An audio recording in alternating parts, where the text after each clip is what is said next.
Creo que nadie sabe cómo se formó aquello. Lo único que te puedo decir es mi experiencia, lo que yo viví. Y esto a partir de que era vecino de una de las cuadras que estuvo en el centro de los acontecimientos. Recuerdo que una tarde llegaba del trabajo junto con el compañero que me traía en auto. En la esquina en que el malecón se junta con el Parque Maceo, nos llamó mucho la atención que un general de división del Ministerio del Interior estuviera desviando el tránsito hacia San Lázaro, y cerrándolo al malecón, en dirección al Morro. Después que nos metimos por San Lázaro, teníamos que acercarnos a la zona del conflicto sin saber que existía tal conflicto.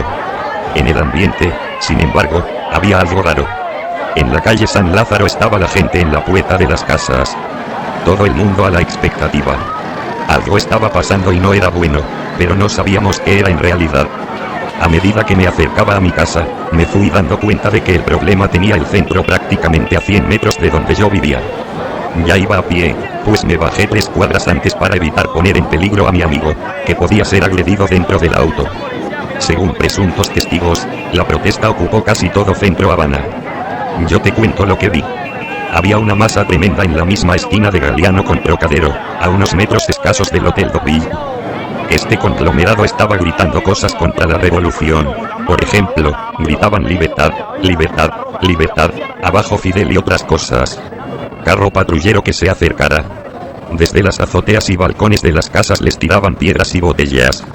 Quiero decirte que no solamente era el enorme grupo de gente en la calle. Los vecinos de los alrededores participaban, y con carácter protagónico. En la cuadra de mi casa vi cómo corretearon a un policía. Primero le quitaron los zapatos, y luego la gorra, la pistola y poco menos que lo arrastran. Hubo que intervenir para que no fueran a golpearlo de gravedad y matarlo. No tenía ningún sentido que hicieran eso. Fueron los mismos vecinos los que intervinieron, pero tampoco puede decirse que hicieron frente a las personas que estaban persiguiendo al policía. Simplemente evitaron que el mal fuera mayor, y lo metieron en una casa. Pensaron quizá que estas revueltas se prestan para venganzas personales o de otra índole. Conclusión. Había pasado 1 hora y se mantenía el escándalo, la gritería, la violencia. Era un acto al que se iba sumando gente. Te repito que en medio de todo aquello seguían llenos balcones y azoteas, esperando para ver en qué acababa. Me he preguntado por qué había un tumulto tan grande en Galeano y Trocadero. Parece que en mi barrio todo comenzó allí. En esa esquina no hay nada simbólico, nada que pueda tomarse como un emblema de la revolución. Al parecer, el inicio fue espontáneo, pero se fueron sumando centenares de personas. La falta de organización facilitó que la protesta se disolviera con bastante rapidez. Podría decirte que la decisión de aquella gente me asombró. Estaban agresivos, enardecidos, no sé, cabrones, violentos, enrabiados, por llamarlo de alguna manera. Esa misma noche me contaron que 3 carros patrulleros en la calle Concordia no querían acercarse a la mole, y llegó un capitán y les gritó: "Vamos para allá", o sea, para arriba de la masa. Y los otros policías respondieron: "No, nosotros no vamos para allá, jefe, porque nos van a matar ahí". Y realmente estaba difícil la cosa. Un vecino que es persona seria, me contó que en la calle Manrique agredieron a un general de las FARC, que probablemente pasaba por allí. Al ver lo que sucedía, el escolta, que era el mismo chofer, tuvo que abrir el maletero, sacar un fusil y disparar al aire. Sucedieron muchas cosas, pero uno no puede estar en varios lugares a la vez. La unidad blindada de Managua recibió la orden de disponer los blindados en posición 1, motores en marcha. La posibilidad de desplazar los tanques a la ciudad quedó condicionada a la extensión de la protesta.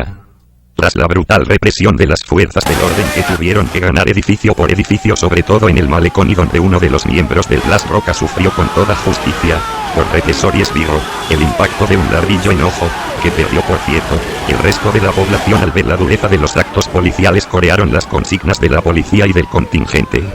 Tras el cese de la protesta se pasó a fase de supervivencia y muchos de los que gritaban y coreaban por Fidel sabían que en ello les iba la vida. Como civiles comprometidos solo con el hambre, es de reconocer que no tenían otra opción. Se intentó convencer a la ciudadanía de que quienes participaron eran vándalos, sin ley, saqueadores que fueron a romper vidrieras y robar, etc. Esa imagen no fue real. Muchos eran vecinos del barrio, obreros, individuos y mujeres, de esos que uno ve todos los días ir al trabajo y regresar, salir con sus hijos los domingos, y que uno se encuentra a cada rato en la bodega, en la cola del pan, de la leche, y al final los saludaba por la constante coincidencia. No recuerdo haber escuchado gritos propios de delincuentes. Lo que escuché fue abajo Fidel y libertad, etc. Pero eso no fue lo que la prensa cubana dio a entender, algo, además, lógico. Tú sabes cómo son las cosas en Cuba. Ellos no van a reconocer que hubo una situación tan fuerte como aquella, que nunca en décadas se produjo una protesta así. Por supuesto que algunos delincuentes se introdujeron entre la muchedumbre, pero no la determinaron, no decidieron su carácter. Después de la protesta se convocaron reuniones de núcleos del partido en el barrio. El objetivo era ver retrospectivamente qué había pasado, dónde había fallado el régimen, pues en aquellas horas se vieron totalmente sobrepasados. Fueron minutos en que perdieron el poder. Te diré, en mi opinión, cuál fue el origen de lo sucedido, pues justamente a mí me citaron para una de esas reuniones, que tuvo como escenario un local en la calle Blanco, entre Virtudes y Ánimas. El ideólogo del partido municipal comenzó allí a hacerles señalamientos a los viejos porque casi todos estos militantes zonales son viejos. ¿Y tú dónde estabas cuando ocurrió la protesta? ¿Y tú dónde estabas? ¿Y tú? ¿Y tú? El tipo tenía a todo el mundo contra la pared. Estos viejos a lo mejor estaban metidos en sus casas y se enteraron después. No tenían responsabilidad alguna. Ahí, claro, tuve que hablar. Tú sabes cómo son las cosas, yo era militante del núcleo. Todo el mundo tratando de lavarse las manos en medio de todo aquello. Y yo le digo al tipo: oye, eso no es así. Porque yo podría preguntarte ahora dónde tú estabas, pero no el día en que se dio la protesta, sino dónde tú estabas hace 30 días atrás, desde que la leche está llegando cortada al barrio. Desde que no viene carne, ni pescado, ni picadillo, ni masa cárnica. Desde que no viene nada a la bodega. En este barrio lo que la gente tiene es un hambre del carajo para arriba, porque hay un desabastecimiento tremendo. El tipo se quedó callado, y seguí. Y yo no sé si es porque no están las cosas, o es porque no llegan o es por negligencia de ustedes. ¿Dónde ustedes estaban con esta situación? Ustedes fueron los que provocaron la protesta. Pienso que al menos entre la cúpula del partido ya se manejaban las mismas ideas que yo expuse. Hay que recordar que todo esto se da dentro del periodo especial más duro, de la reducción del abastecimiento y en el contexto de otros sucesos, como el hundimiento del remolcador 13 de marzo, secuestros de embarcaciones y salidas ilegales del país. Lo que ocurrió el 5 de agosto fue el resultado de una gran negligencia en toda esa zona, y trajo sus consecuencias. Quizá sucedió también en otras partes, pero nunca se supo.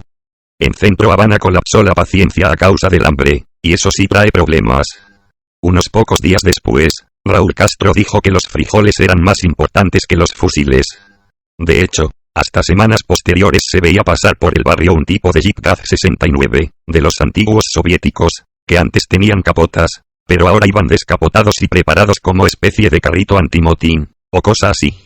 Y era frecuente el paso, de manera que la gente supiera que había presencia y preocupación, que la autoridad estaba alerta. Los días inmediatos a la manifestación sí fue multitudinaria la presencia de policías y miembros de las brigadas de respuesta rápida, etc. Los detenidos debieron sumar miles. Para muchos, la presencia de Fidel Castro junto a miembros del gobierno decidió el fin de la protesta. Sí, eso se aceptó y escribió. Creo que ese mismo día en las noticias salieron el comandante, Roberto Robaina y otros por el Paseo del Prado. Se decía en los noticieros que ellos defendieron la calle, que demostraron cómo la revolución tomaba las calles.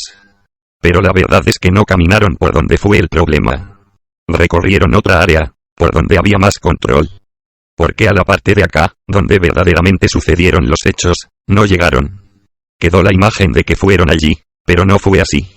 Ellos no estuvieron en el problema, porque todo aquello estaba muy malo, muy fuerte.